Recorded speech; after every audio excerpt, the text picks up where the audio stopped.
ताणं नमो सिताणं नमो वायिरीयाणं नमो वज्रायाणं नमो लोहे संवसाहुणम् अथ प्रमाणादर्थसंसिद्धे सदा भासाद्विपर्यया इति वक्ष्ये तयो लक्ष्म सिद्धिमल्पं लघीयसा नमो हरिहन्ताणं नमो सिताणं नमो वायिरीयाणं नमो वत्सायाणं नमो लोहे सवसाहुणम्।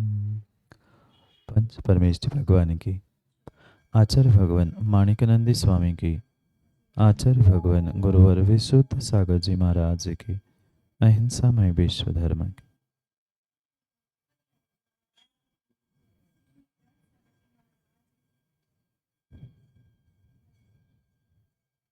आचार्य भगवान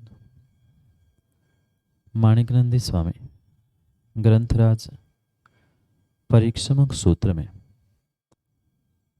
न्याय शास्त्र का बाल बोध के लिए, ज्ञान प्रदान करने के लिए द्रव्यानियों के इस महान ग्रंथ के द्वारा हमारे लिए प्रमाण का व्याख्यान कर, जो प्रकृष्ट रूप से सम्यक ज्ञान, उस सम्यक ज्ञान को आचार्य भगवान ने प्रमाण कहा था। उस प्रमाण के प्रत्यक्ष परोक्ष भेदों पर हम विचार विनिमय कर रहे हैं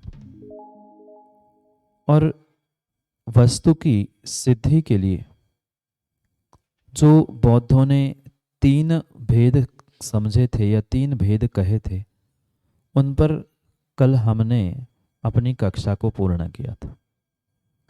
पक्ष धर्मात्म, सपक्ष सत्व और विपक्ष व्यावृत्ति, इन तीन बातों को समझकर फिर हम अन्यथानुत्पत्ति और तथोत्पत्ति पे चर्चा करेंगे।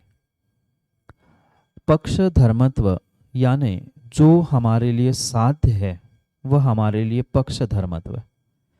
यह पर्वत अग्निमान है क्योंकि धुआं होने से ये तो हमारा हेतु हुआ और साध्य हमारा था कि यह पर्वत अग्निमान है।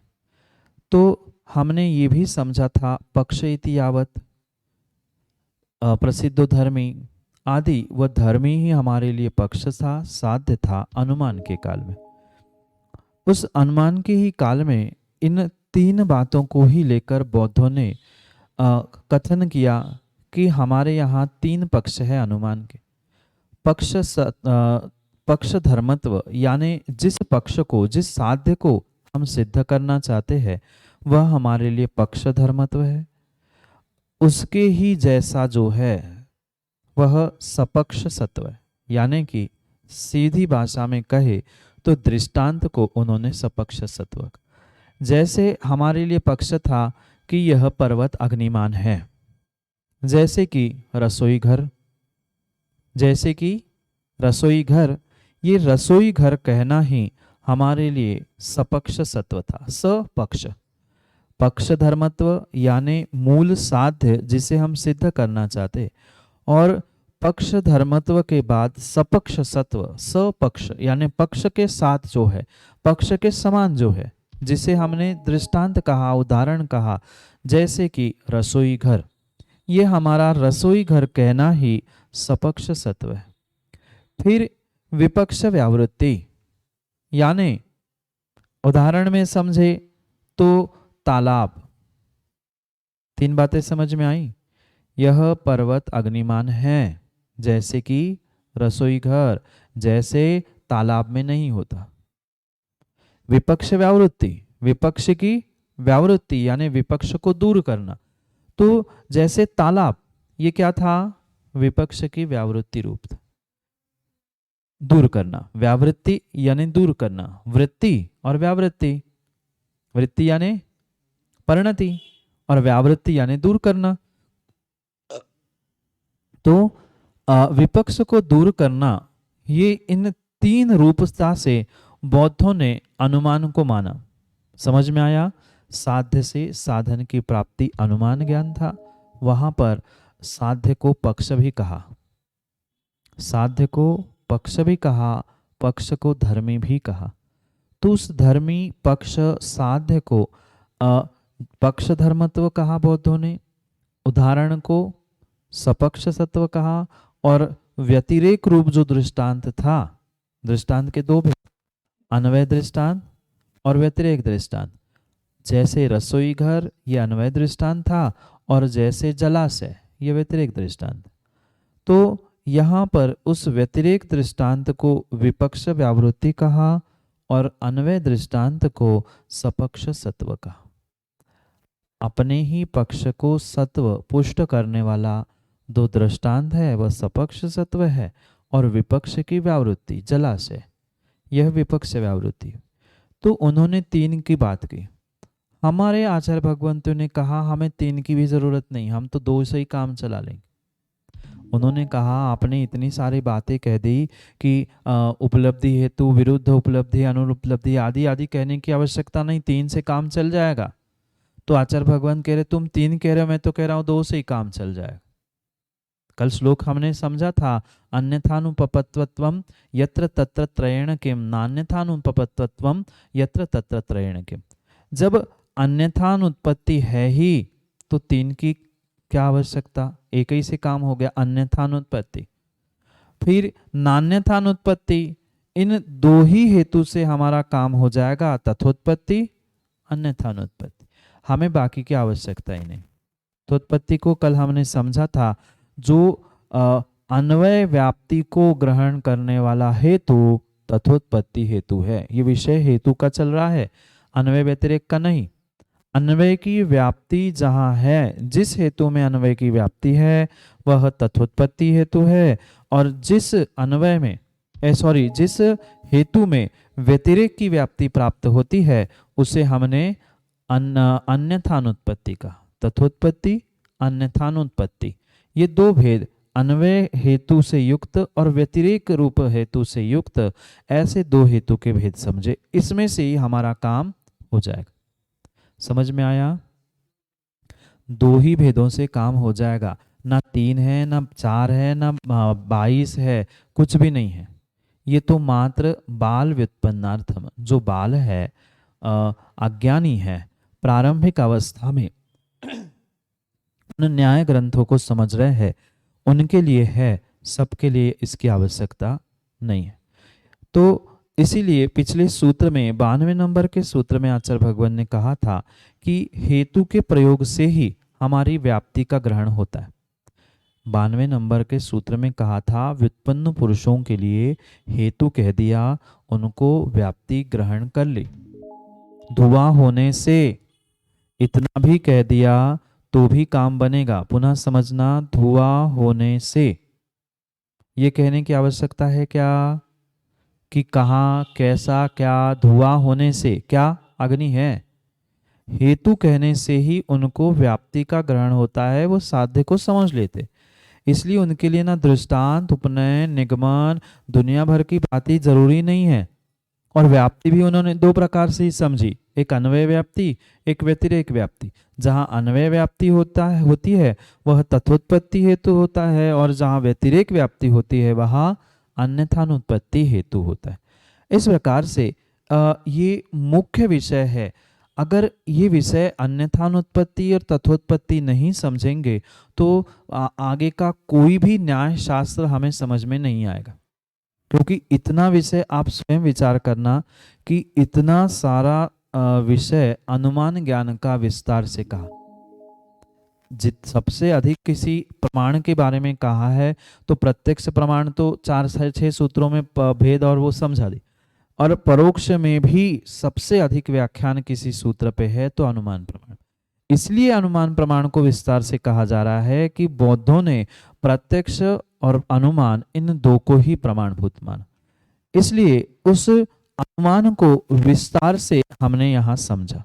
अब उसके बाद पुनः आचार्य भगवान कह रहे हैं कि दृष्टांत आदि की आवश्यकता नहीं होती, मात्र जो हेतु कह दिया उस हेतु से ही व्याप्ति की और साध्य की सिद्धि हो सकती है। तो जो दृष्टांत आदि का प्रयोग है वह फलदायी नहीं है। किसके लिए? व्युत्पन्नों के लिए, विद्वानों के लिए, ज्ञानियों के लिए। क्यों? क्योंकि 93 नंबर के सूत्र को पढ़ते फिर समझते हैं ऐसा क्यों कह रहे। तावता च साध्य सिद्धि, च यानी और, तावता यानी उतने मात्र से ही साध्य की सिद्धि होती। उतने मतलब कितने? उतने मतलब कितने? सूत्र को भी ग्रहण करना पड़ेगा और सूत्र के अभिप्राय को भी ग्रहण करना पड़ेगा। 92 नंबर के सूत्र में कहा हेतु प्रयोग। 92 नंबर के सूत्र को देखो पुनः, क्या कहा आचार्य भगवान ने? हेतु प्रयोगो ही, बस इसको ही, क्योंकि सूत्र सोपस्कार से होते हैं, पिछले सूत्र का संदर्भ लेके ही आगे बढ़ना होगा। हेतु के प्रयोग से ही साध्य की सिद्धि होती। तावताच यानी उससे ही, उससे कौन? कोई हमारे रिश्तेदार, तर्क या प्रत्यक्ष प्रमाण आदि की विषय नहीं चल रहा। अनुमान में जो हेतु का प्रयोग किया जा रहा है, हेतु के प्रयोग से ही व्याप्ति का ग्रहण होता है। ये 92 नंबर के सूत्र में कहा। 93 नंबर के सूत्र में कह रहे हैं कि उसी से ही साध्य की सिद्धि होगी। हेतु से क्या हुआ? व्याप्ति को समझ लिया, और हेतु और व्याप्ति जहां घटित हो गई वहां पर साध्य की सिद्धि हो ही गई। हेतु से ही अगर हमारी साध्य की सिद्धि हो रही है, हेतु से ही हमें व्याप्ति का ग्रहण हो रहा है, तो हमें दृष्टांत, उदाहरण, उपनय, निगमन और सपक्ष सत्व, विपक्ष व्यावृत्ति आदि की आवश्यकता नहीं पड़ेगी। और हेतु प्रयोग में भी हमें दो हेतुओं को ही ग्रहण करना। हेतु में भी दो ही हेतु ग्रहण करना। कौन से? अथोत्पत्ति और अन्यथानुत्पत्ति। मूल सूत्र का सोपस्कार से अर्थ किया, हेतु के प्रयोग से ही साध्य की सिद्धि। पर कौन से हेतु? ये 22 हेतु, 6 हेतु, 4 हेतु, 2 हेतु, ये सब कुछ इन दोनों के ही अंतर्गत है। एक तथोत्पत्ति हेतु जो अन्वय व्याप्ति बताता है, और अन्यथानुत्पत्ति हेतु जो व्यतिरेक व्याप्ति। आया समझ में? तावताच साध्य सिद्धि, से ही साध्य की सिद्धि संभव है। आगे कहते हैं वह जो पक्ष का प्रयोग भी सफल है, यह कहना आवश्यक था, इसलिए 94 नंबर के सूत्र को कहते हैं। पढ़ते हैं फिर विषय समझते। ये 93 नंबर सूत्र समझ में आया? हेतु के प्रयोग से ही व्याप्ति का ग्रहण होता है। ये 92 नंबर में कहा हेतु के ही प्रयोग से हमारे लिए साध्य की सिद्धि होती है। ये भी 94 नंबर में कहा। तो हेतु में दो हेतु ग्रहण किए, तथोत्पत्ति और अन्यथानुत्पत्ति। इतना सही इसका अर्थ है। आगे पढ़ते हैं। तेन पक्षास तदाधार, पक्षास तदाधार, पक्षास तदाधार सूचना युक्तः, तेन पक्षास तदाधार सूचना युक्तः।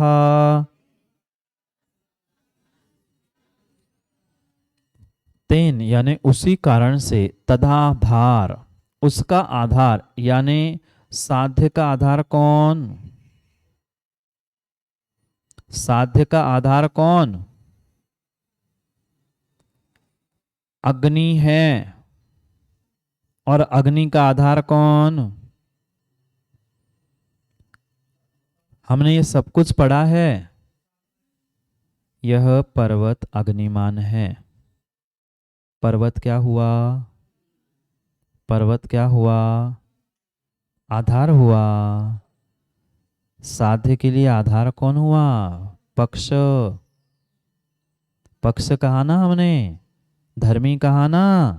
वह पक्ष और धर्मी उसी को कह रहे हैं कि जो उसी कारण से उसका आधार, यानी साध्य का आधार, साध्य के बिना नहीं होने वाले साधन का आधार। साधन के लिए आधार, साधन के लिए आधार साध्य है, साध्य के लिए पक्ष है, धर्मी है। समझ में आया का? धुएं के लिए आधार कौन है? अग्नि है। अग्नि के लिए आधार कौन है? वह ईंधन है। ईंधन के लिए आधार कौन है? भूमि है, पर्वत है। तो ये एक के लिए एक आधार। तो यहाँ जो उसी कारण से उसका आधार अर्थात साध्य के बिना नहीं होने वाले साधन का आधार सूचित करने के लिए पक्ष कहा है। पक्ष किस लिए कहा? अग्नि धुआं है, यहां धुआं होने से अग्नि है, पर यहां मतलब कहाँ है? भ्रमित ना हो इसलिए पक्ष को भी कहा है। तेन पक्षः तदाधार सूचना युक्ता। सूचना क्यों दी? सूचित क्यों किया? क्योंकि यह पक्ष कहा है। कैसा पक्ष? जो कि साध्य और साधन के लिए आधार है। समझ में आया क्या? साधन के लिए आधार साध्य है, साध्य के लिए आधार पक्ष है। तो वह पक्ष किस लिए कहा? साधन का भी बोध हो। ये धुआं है, धुआं है कहाँ है? पर्वत पर है ना, तभी तो हम पर्वत को पक्ष को साध्य कर रहे हैं। समझ में आया क्या? हवा में उड़ने वाला धुआं हमें अग्नि को साध्य नहीं कर रहा है। पक्ष के साथ, उस आधार के साथ ही उसे साध्य करने के लिए पक्ष कहा। उसी कारण से यानी हेतु से ही, उसी कारण मतलब पिछला जो 92 और 93 नंबर के सूत्र में कहा ना, उससे ही साध्य की सिद्धि है, उससे ही व्याप्ति होती है। किससे? तो हेतु से। तो उसी कारण से साध्य के बिना नहीं होने वाले साधन का आधार सूचित करने के लिए पक्ष कहा जाता है। किसी का खंडन नहीं कर रहे, अपनी पुष्टि कर रहे हैं। पक्ष की तो है, हमने उपनय, निगमन और दृष्टांत आदि की आवश्यकता नहीं है। यहाँ उन्होंने जो पक्ष धर्मत्व कहा, पक्ष तो कहना ही पड़ेगा, पर बचे हुए जो दो उनने कहे ना, सपक्षत्व और विपक्ष व्यावृत्ति, हमने उन दोनों का खंडन किया। पक्ष तो कहना ही पड़ेगा, पक्ष हमें पक्ष कहे बिना काम नहीं बनेगा, इसलिए पक्ष तो कहना पड़ेगा। पर विषय उन बचे हुए दृष्टांत रूप जो कहे थे सपक्षत्व विपक्ष व्यावृत्ति, उनके लिए कहा। और कहा भी इसलिए कि पक्ष की सिद्धि उन्होंने भी कहा, फिर जैसे आपके मन में विकल्प आया, उनने भी यही विकल्प किया हो कि आप तो हमारा खंडन कर रहे हो ना, फिर भी आप पक्ष क्यों कह रहे हो? हमने उनका खंडन करके हुए दो ही हेतु बताए, तथोत्पत्ति अन्यथा अनुत्पत्ति। हाँ, दृष्टांत नहीं है आवश्यक, पर पक्ष आवश्यक है। इसीलिए कह रहे हैं कि पहले तो सबका निषेध किया, तुम्हारी जरूरत नहीं, तुम गलत हो, तुम गलत हो, पर तुम में भी जो एक अच्छा है जिसको हमने माना है उसको अलग से कह दिया। ठीक है, सबकी आवश्यकता नहीं है, पर पक्ष आवश्यक है। दृष्टांत, उपनय, निगमान, सपक्ष सत्व, विपक्ष व्यावृत्ति आदि किसी की आवश्यकता नहीं है, पर आवश्यकता किसी की है तो पक्ष की आवश्यकता है। जैसे आपने तत्वार्थ सूत्र में भी पढ़ा होगा, आचार्य भगवंत उमा स्वामी ने जब आजीव द्रव्य का व्याख्यान किया, पहला सूत्र क्या दिया? पहला सूत्र 5वें अध्याय का, आजीव काया धर्मा धर्मा का पुद्गला। तो वहां कितने के लिए ग्रहण? 4 ही किए ना। फिर बाद में कहना पड़ा जीवश्च कालश्च। ये क्यों कहना पड़ा? कि उनको उसमें से कुछ ग्रहण करना था।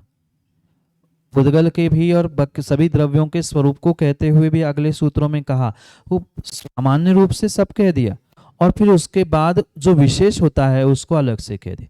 सामान्य रूप से उनका खंडन कर दिया, पर अब विशेष रूप से हमें पक्ष चाहिए, इसलिए पक्ष को भी यहाँ प्रस्तुत कर लिया। इसलिए पक्ष की पुष्टि कर ली।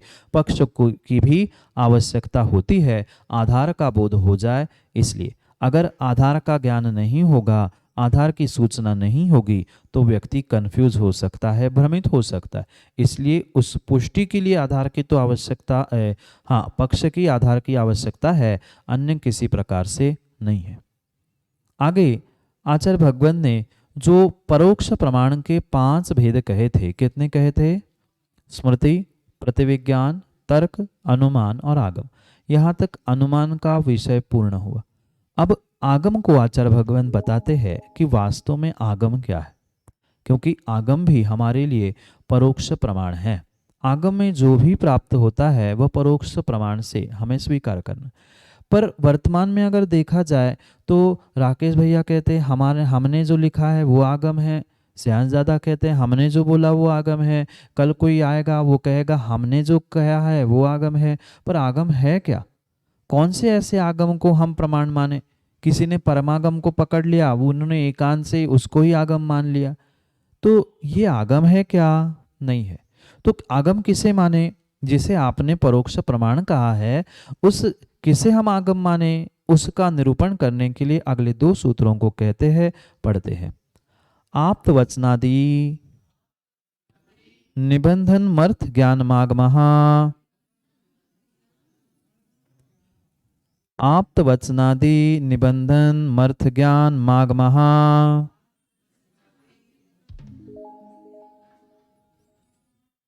आप्त, हाँ क्या हुआ? मर्थ निबंधन, निबंधनम, अभी सूत्र पढ़ा है, अभी विस्तार करते। आप्त वचनादि निबंधनम अर्थ ज्ञान ज्ञानम आगमा। पुनः समझते। आप्त वचनादि निबंधनम अर्थ ज्ञानम आगमा। समझ में आया? धीरे धीरे पढ़ने से स्वयं ही अर्थ निकालने लग जाओगे आज आप। आप्त वचनादि निबंधनम अर्थ ज्ञानम आगमः। क्या कहा? जो आप्त के वचन आदि के द्वारा जो निबंधन होने वाला है, निबंधन यानी जरूरी नहीं है लिखना ही, रचना, उसकी रचना आप्त के वचन आदि से जो रचना होते हुए जो अर्थ ज्ञान को प्राप्त होना है या अर्थ ज्ञान है, उसको ही आगम कहते। मात्र ज्ञान नहीं, विशेष समझने जैसी बात है अर्थ ज्ञान। जैसे तत्वार्थ श्रद्धानम पढ़ा ना, मात्र तत्व श्रद्धानम अर्थ श्रद्धानम नहीं, तत्वार्थ श्रद्धानम। ऐसे यहाँ अर्थ ज्ञान मागमा, आप्त के वचन आदि के निमित्त से होने वाला अर्थ ज्ञान आगम है। मात्र शब्द ज्ञान नहीं, मात्र कोरा ज्ञान नहीं, अर्थ ज्ञान। विशेष रूप से यहाँ उस अर्थ ज्ञान को समझने की आवश्यकता है। जो बौद्ध आदि है उनका ये खंडन करने के लिए कह रहे हैं, जो शब्द अद्वैत को मानते हैं, मात्र शब्द शब्द ज्ञान है, उनके लिए खंडन करके कहा कि नहीं, अर्थ ज्ञान, अर्थ भी और अर्थ का ज्ञान। अर्थ मतलब दो प्रकार से अर्थ समझना। अर्थ यानी एक पदार्थ, अर्थ यानी एक मीनिंग। पदार्थ का मीनिंग के साथ जो ज्ञान हुआ है वो ही अर्थ ज्ञान है। समझ में आया? अर्थ का अर्थपूर्ण ज्ञान ही वह आगम है। अर्थ यानी पदार्थ, अर्थ यानी मीनिंग, उस अर्थ का मीनिंगफुल जो ज्ञान है वही हमारे लिए आगम है। अर्थ ज्ञान समझ में आया? आप्त मतलब कौन, ये समझाने की आवश्यकता नहीं है। जो वितरागी सर्वज्ञ हितोपदेशी होते वह आप्त है। पर मात्र वचन नहीं कहा, शब्द विशेष रूप से एक एक शब्द समझने जैसा है। आप्त वचन आदि, आदि क्यों कहा? जब तक अभी तक हमने यही पढ़ा था आप तो पग्गमलोल्लंघ, आप्त के द्वारा कहा हुआ इतना ही सुना था। पर यह न्याय शास्त्र है, ऐसी परिभाषा की जाती है जिसका कोई दूसरा खंडन ना कर पाए, इस प्रकार से उसका व्याख्यान किया जाता है। इसलिए कहा कि आप्त वचन आदि, आप्त वचन आदि का जो निबंधन है और उस निबंधन से होने वाला जो अर्थ ज्ञान है वह आगम है। तो वह आदि से हमें भगवान के आप्त के शरीर के संकेतों को भी ग्रहण करना है। मात्र वचन आगम नहीं है। तीर्थंकर भगवान ने प्रवचन किया, तीर्थंकर भगवान ने आहार किया, उन्होंने विहार किया, ये सब कुछ आगम है। नहीं आया समझ में? उन्होंने जो जो विहार किया उन्होंने जो दिव्य ध्वनि से कहा वो तो आगम था ही, है ही, वो तो हम जानते ही थे, पर उन्होंने कुछ शारीरिक संकेतों से भी कहा है, तो वो क्या है? आगम है। इसलिए वहां पर आदि शब्द कहा। आदि शब्द से हाथ की उंगली आदि का संकेत भी हमारी नहीं, उन्होंने किया हुआ। अगर उन्होंने कोई संकेत भी किया है, उनकी शरीर की क्रिया भी हमारे लिए आगम है। आई बात समझ में? मात्र वचन नहीं, पर उनकी शरीर की चेष्टा भी हमारे लिए आगम है। उसी को और आगे स्पष्ट करते हैं 96 नंबर के सूत्र में। समझ में आया ना कि पुनः समझाना पड़ेगा? बहुत आसान है। हाँ क्या? हाँ, आप्त वचना आदि निबंधनम मर्थ ज्ञान आगमा, एक एक शब्द, क्योंकि जब ये पढ़ेंगे ना तो हम प्रत्येक, अब तत्वाद सूत्र में से भी आप ऐसे तोल तोल के शब्दों को नापोगे कि ऐसा क्यों कहा होगा, हाँ हाँ ये ऐसा कहा होगा इसलिए कहा होगा।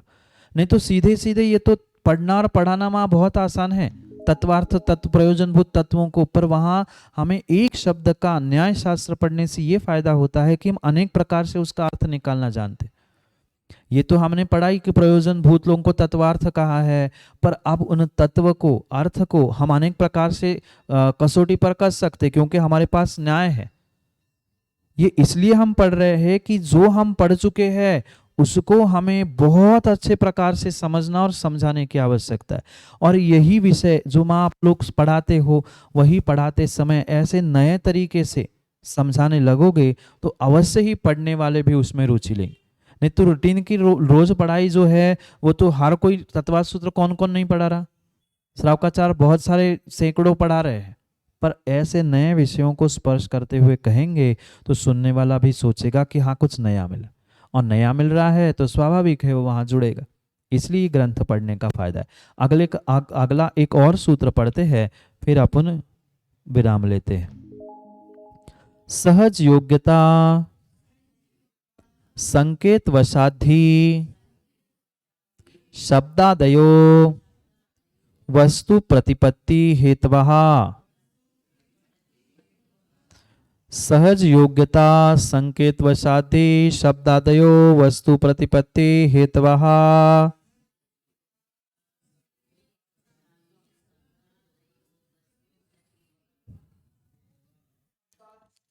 शब्दादयो, अभी संधि का कोई विच्छेद नहीं किया, दिमाग नहीं लगा, हम बता रहे हैं। क्योंकि ही यानी क्योंकि, क्या कह रहे हैं? सहज कहाँ? वसाधि, हाँ वसाधि। विशुद्धि कैसे पढ़ते हैं? वैसे ही वसाधि। अब पढ़ते हैं कि उसको शब्दों को समझ गए। क्योंकि सहज योग्यता संकेत वसात, संकेत वसात ही, वह ही का दी हुआ है।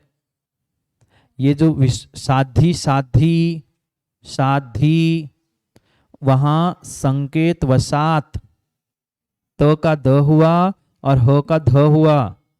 ये राकेश जी कातंत व्याकरण है, नहीं इतना ही समझ लो, एक व्याकरण से बना है।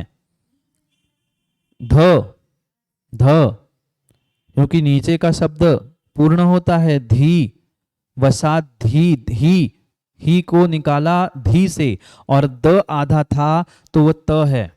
कौन सा शब्द कहाँ लिखा है उस पर भी वो मायने करता है। ध ऊपर लिखते और द नीचे लिखते ना, तो वह नीचे का पूरा और ऊपर का आधा। इसलिए ध मतलब ही पूर्ण है, और वसात तो का द हुआ और ह का ध हुआ। ये क्यों हुआ नहीं समझा रहा हूं, क्योंकि वे बहुत कठिन कारतंत्र के सूत्र है। तो ये कारण वसात कौन से? क्योंकि स्वभावभूत योग्यता और संकेत के वशीभूत होने से ही क्या होते हैं? शब्दादि वस्तु प्रतिपत्ति हेतवा, वस्तु के ज्ञान करने के लिए कारण है। जो आगम बताया, किसे कहा आगम? आप्त के वचन और संकेत। तो वह शब्द और संकेत अलग से करने नहीं पड़ते, उनको सहज योग्यता ही, उनकी सहज ही ऐसी योग्यता है कि उनकी सहज योग्यता और उनके संकेत के वशीभूत शब्द आदि सभी वस्तु का ज्ञान कराने के लिए कारण होते। किनके? आप्त के वचन भी, आप्त का ज्ञान भी, आप्त का संकेत आदि भी, सब कुछ क्या है? सहज योग्यता है। वे बुद्धिपूर्वक ना ज्ञान देते हैं, ना देखना देते हैं, ना बुद्धिपूर्वक कोई संकेत करते। हमें संकेत करना पड़ता है बुद्धिपूर्वक, ये हमारा संकेत है, ऐसी उंगली करना, ये उंगली करना, ये उंगली करना, ये सब कुछ संकेत है। पर उनको ऐसा बुद्धिपूर्वक करना नहीं पड़ता, सहज हो रहा है। तो उनके जो सहज शब्द निकल रहे हैं, सहज उनके संकेत हो रहे हैं, वह स्वभावभूत योग्यता होने से उनसे वस्तु का यथार्थ ज्ञान होता है। ये कारण बता रहे हैं। अर्थ ज्ञान के लिए कारण क्या है? भगवान के वचन और भगवान के संकेत। कैसे है वो? सहज योग्यता, स्वभावभूत ही उनकी योग्यता और संकेत के कारण से वे प्रमाणभूत है, ज्ञानभूत है। समझ में आया? सहज है। जो घट शब्द आदि भी कहा तो घड़े को कहने की शक्ति है, वह घड़े में वैसा कहलाने जाने वाली शक्ति है। घड़े में भी घड़ा कहने की शक्ति है, और हमने घड़ा कहा है तो घड़े में भी अर्थ की शक्ति है। घड़ा शब्द में भी घड़ा आ गया और घड़े में भी घड़ापना होना चाहिए, तभी वो दोनों एक दूसरे के लिए। ऐसे ही यहां भी हमें समझना है। शब्द तो आएंगे, ज्ञान भी होगा, पर ज्ञान की शक्ति, सहज योग्यता, उनके शब्दों में ही, उनके संकेतों में ही वह सहज योग्यता होने से उसको आगम कहा।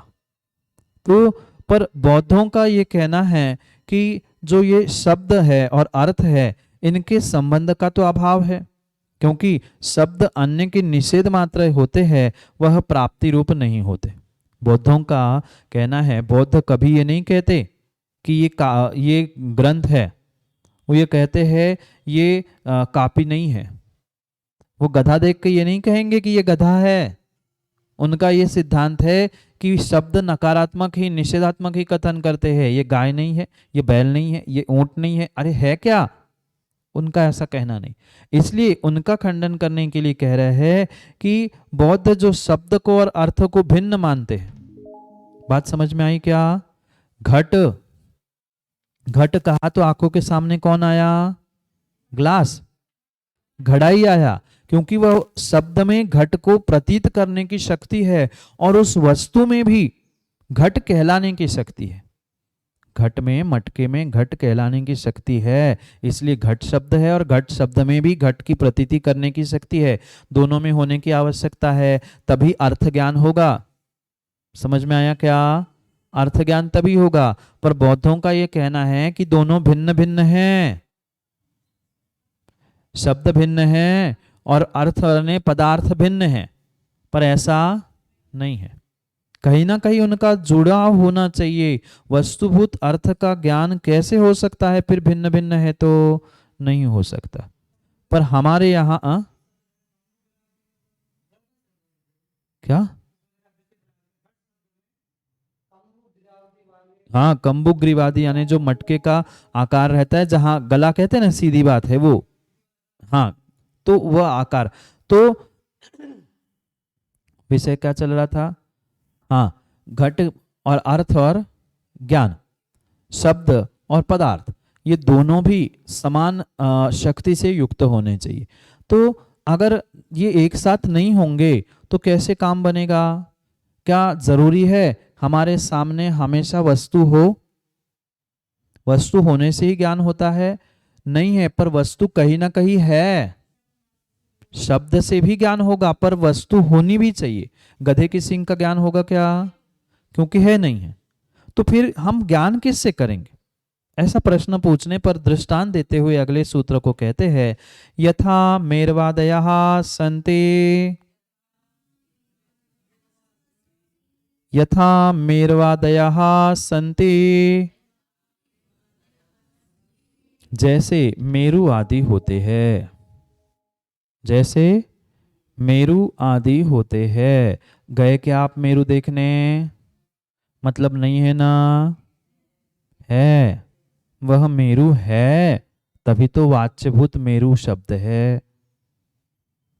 मेरु शब्द सुमेरु पर्वत है, वस्तु है, तभी तो उसका वाच्य शब्द है, अन्यथा नहीं है। बात आई समझ में? जैसे मेरु आदि शब्द अपने वाच्यभूत अर्थ के ज्ञान कराने के लिए कारण है। आम अभी है क्या? मिलेगा क्या? पर नहीं है क्या? शब्दों में है, क्योंकि वैसी वाच्यभूत वस्तु है। ऐसे मेरु आदि ये त्रैकालिक है तो है, भले ही हम पहुंचे नहीं है पर वह वस्तु है। समझ में आया? है की होगी ना। पिछली पर्याय में अगर सम्यक दृष्टि रहे होंगे तो देव बन के वंदना भी की होगी हमने। कहीं ना कहीं मिथ्यात्व का पोषण किया होगा, कहीं ना कहीं पाप किया होगा, तभी तो मनुष्य बन के आए फिर से। वहां भी लोभ का शायद सताई होगी, परिग्रह जोड़ने के भाव हुए होंगे देव बन के, तभी यहाँ मनुष्य बने हैं।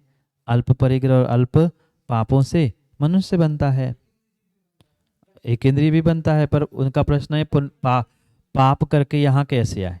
पुण्य अगर वहां सम्यक दृष्टि थे तो मनुष्य पंचम काल के कैसे बने हैं? सम्यक का अभाव होने पर क्षायिक सम्यक तो प्राप्त किया नहीं होगा। सम्यक छूटने पर क्या क्या नहीं हो सकता?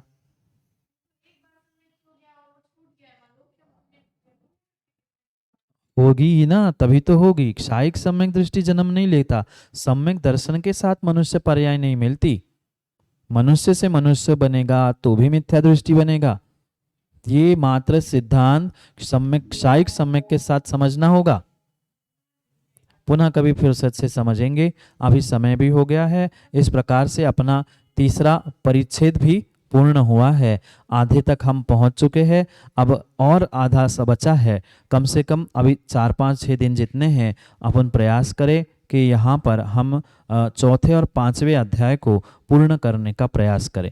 मात्र 7-8 सूत्र, कुछ 9 सूत्र चौथे अध्याय में है और 3-4 सूत्र पांचवें अध्याय में है। तो कम से कम हम इन दोनों अध्यायों को, 3 सूत्र पांचवें में है तो 9 और 3 12 सूत्र पूरे हो जाए, इतना प्रयास करें। फिर प्रमाणाभास के विषय में पुनः जब समय मिले तब पढ़ेंगे।